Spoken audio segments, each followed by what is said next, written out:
Kita masuk pada pertemuan ketiga, mohon maaf, keempat terkait dengan teori dan studi pustaka.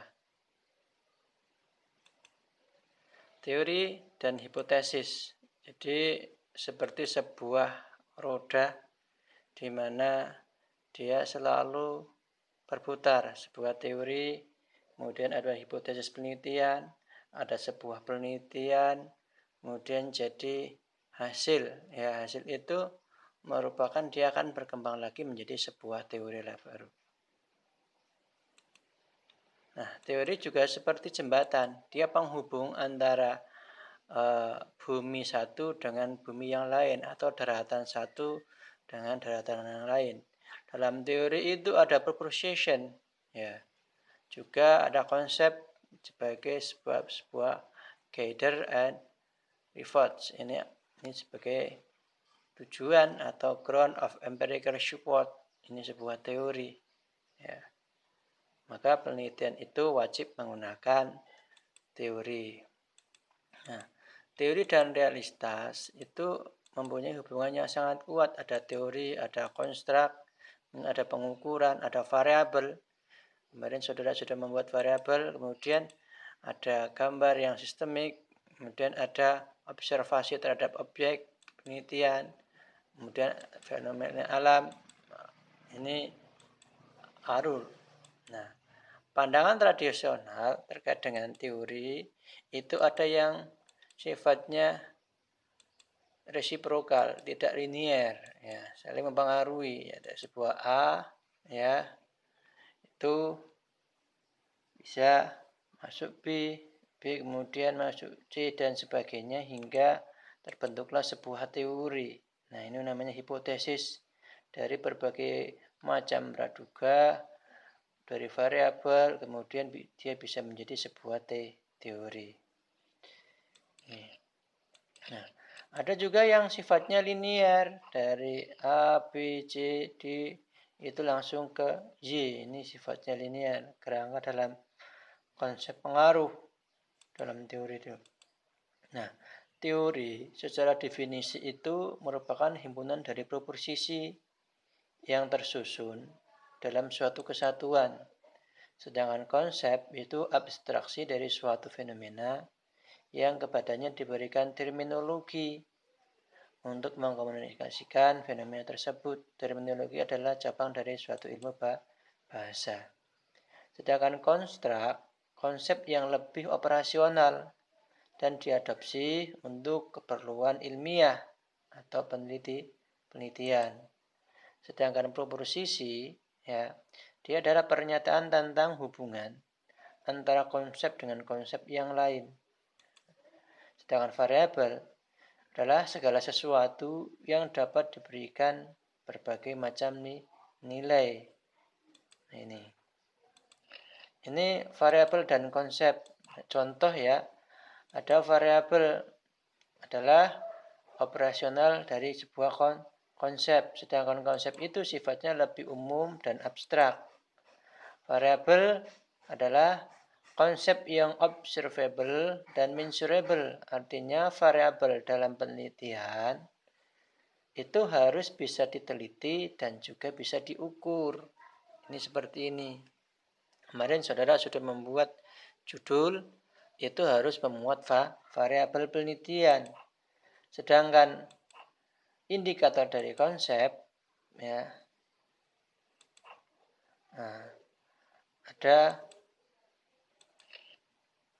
contoh saja nih, konsep itu dalam ilmu ekonomi ada pendapatan. Itu pendapatan merupakan konsep. Kemudian variabel dari konsep itu adalah pendapatan ke keluarga. Karena pendapatan itu bisa pendapatan negara, APBD, APBDes, kemudian APBN, pendapatan. Nah, banyak konsep dalam sebuah pendapatan itu banyak. Nah, indikator dari variabel ada pendapatan keluarga, itu ada gaji pokok. Jadi gaji pokok itu indikator dari variabel pendapatan ke keluarga. Yang kedua tunjangan, lembur, kemudian insentif atau bonus dan lain-lain. Lain-lain ini tentunya yang halal, bukan yang tidak halal. Ini semua ya merupakan indikator dari sebuah variabel pendapatan keluarga. Nah, kalau saudara membuat judul pengaruh pendapatan keluarga terhadap pengeluaran keluarga atau pengaruh promosi terhadap HPP atau pengaruh promosi terhadap penjualan, kemudian pengaruh keandalan produk terhadap daya saing misalkan, itu dua variabel. Ini seperti itu. Kalau ada pengaruh biasanya itu jenis penelitiannya itu penelitian koresional, lebih cenderung kepada kuantitatif. Nah, ini namanya definisi operasional. Dalam sebuah teori nanti saudara akan menjabarkan variabel itu. Misalkan pengaruh pendapatan keluarga terhadap pengeluaran keluarga. Maka teori yang diambil tentu pendapatan. Saudara mendefinisikan apa itu pendapatan keluarga, apa itu gaji pokok, apa itu tunjangan, apa itu lembur, apa itu insentif, dan lain-lain.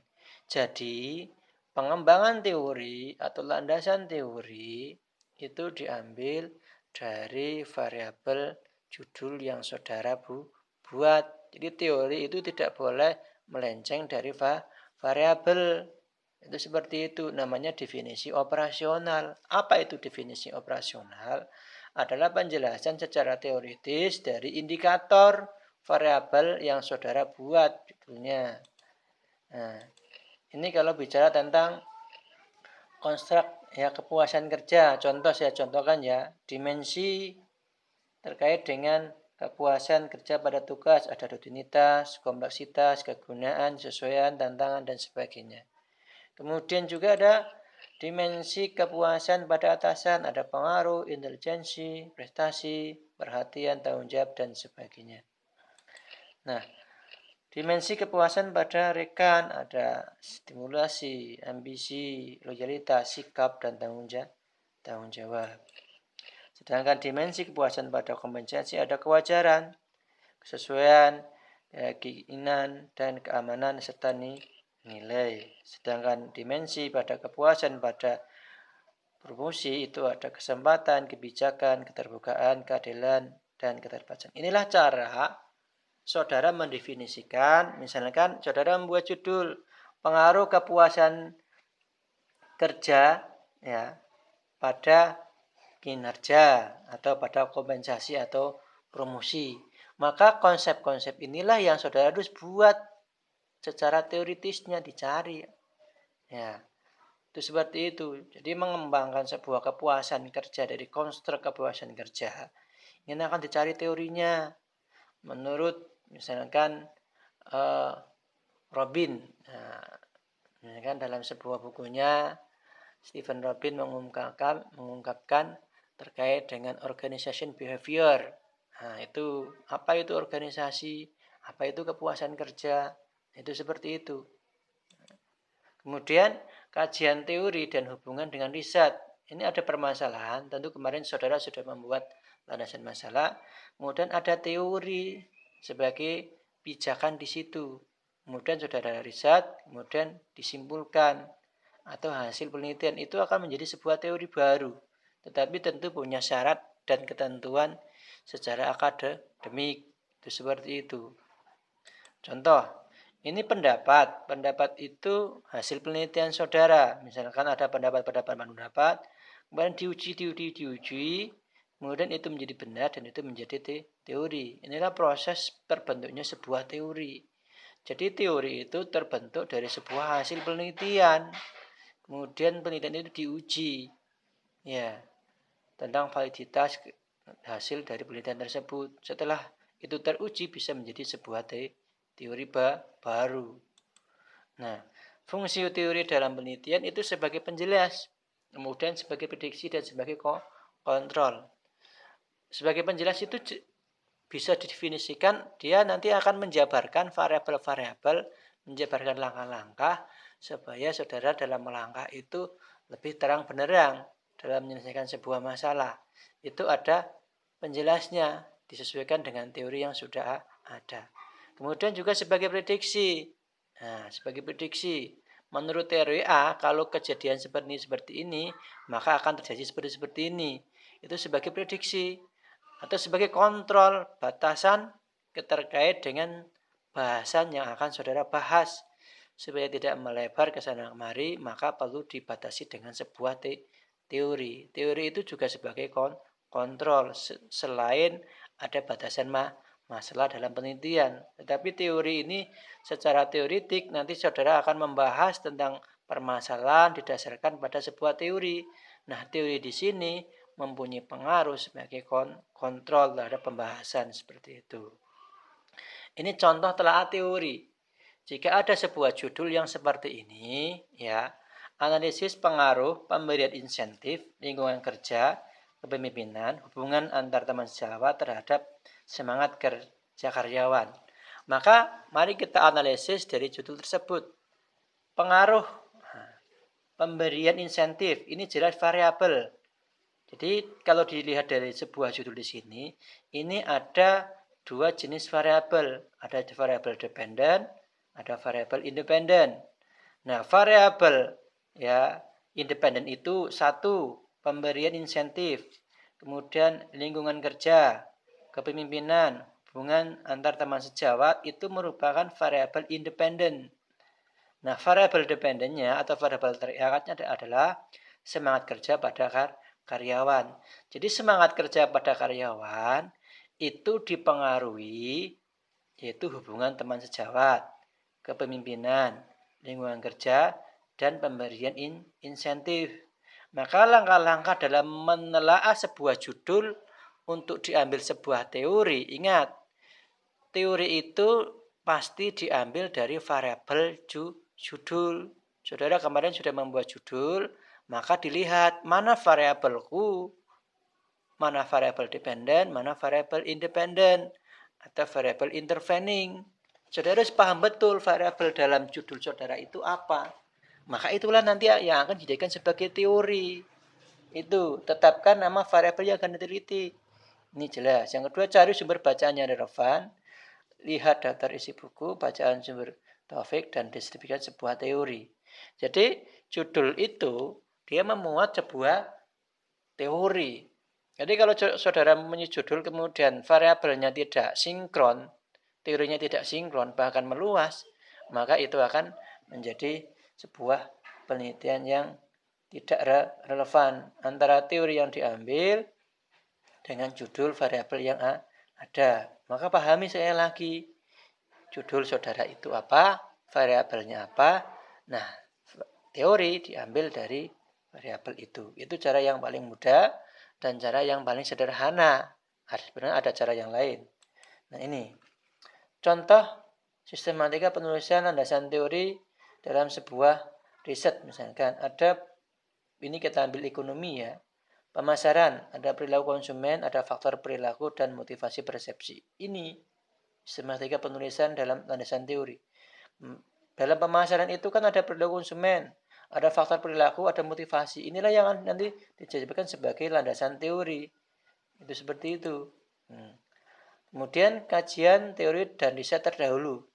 Teori itu penting sebagai orientasi yang membatasi jumlah fakta yang harus dipelajari. Sekali lagi tadi jangan sampai melebar.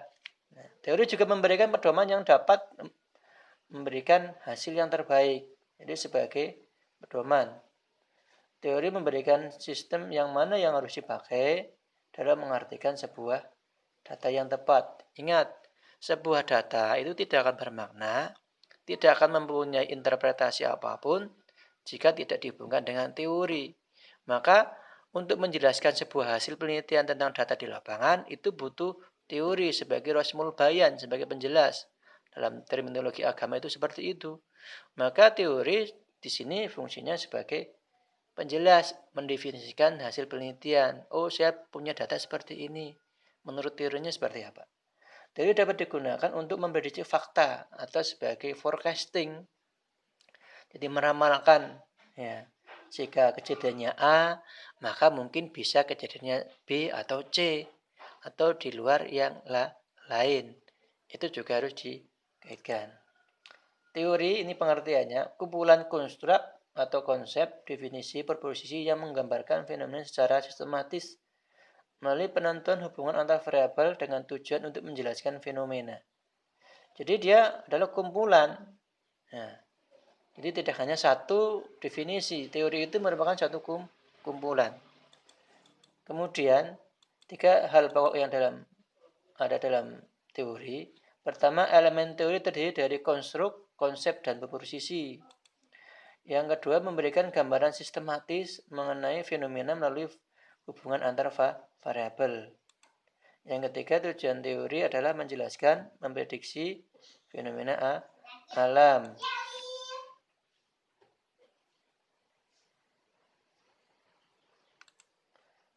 Kita pelajari satu-satu.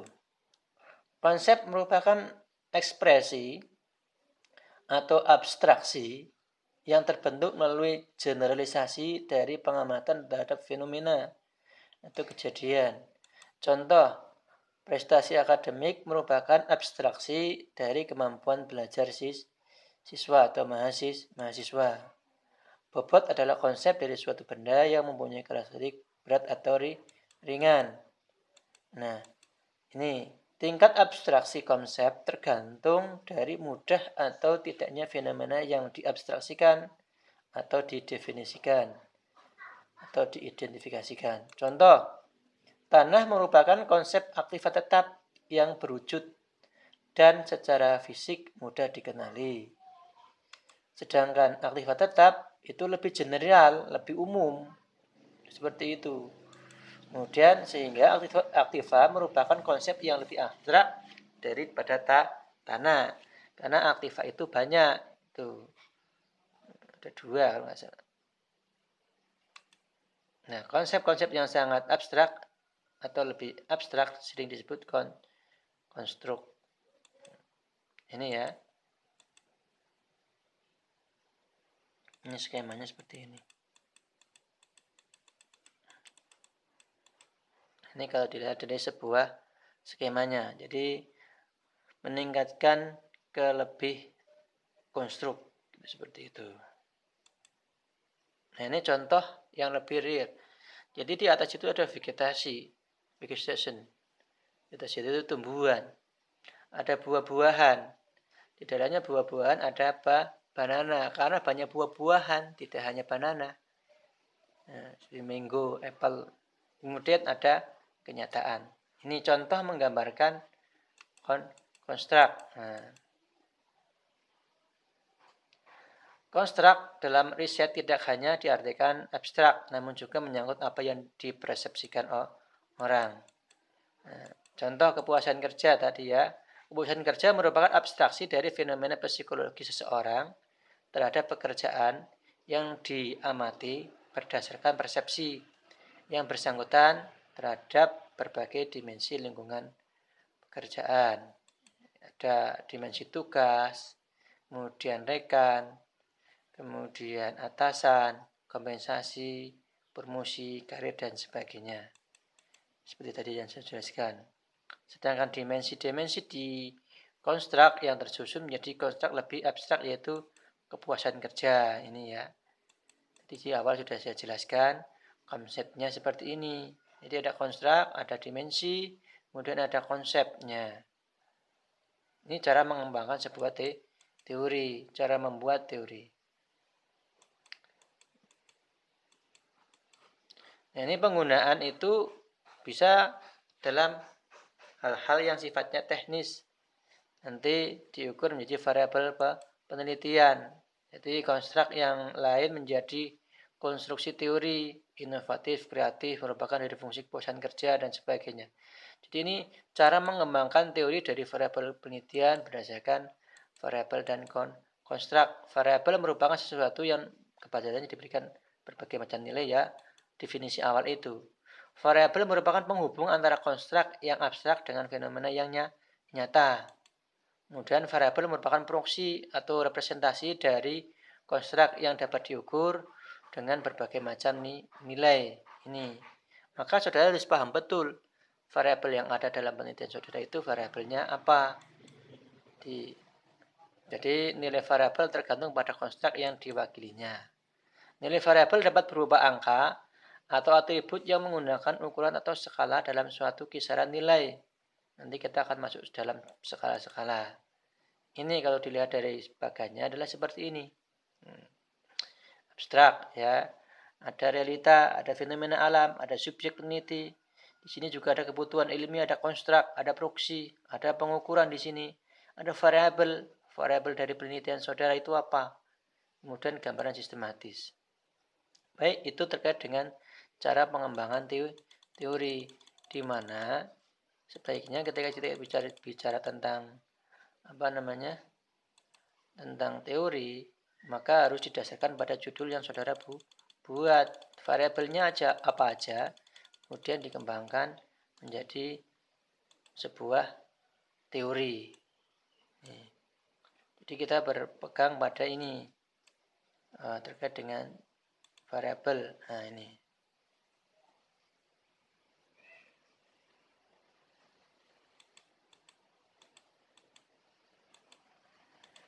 Nah, ini. Melihat evaluasi judul, ya judul yang saudara buat, maka harus bisa dilihat saya punya variabel berapa. 2, 3, atau 4. Nah, maka dari variabel itu kemudian dijabarkan menjadi sebuah teori. Baik, saya rasa itu terkait dengan teori dan studi pustaka. Mulai sekarang saudara siap-siap mengembangkan teori, ya, mengambil teori dari judul yang saudara buat. Sekian, assalamualaikum warahmatullahi wabarakatuh.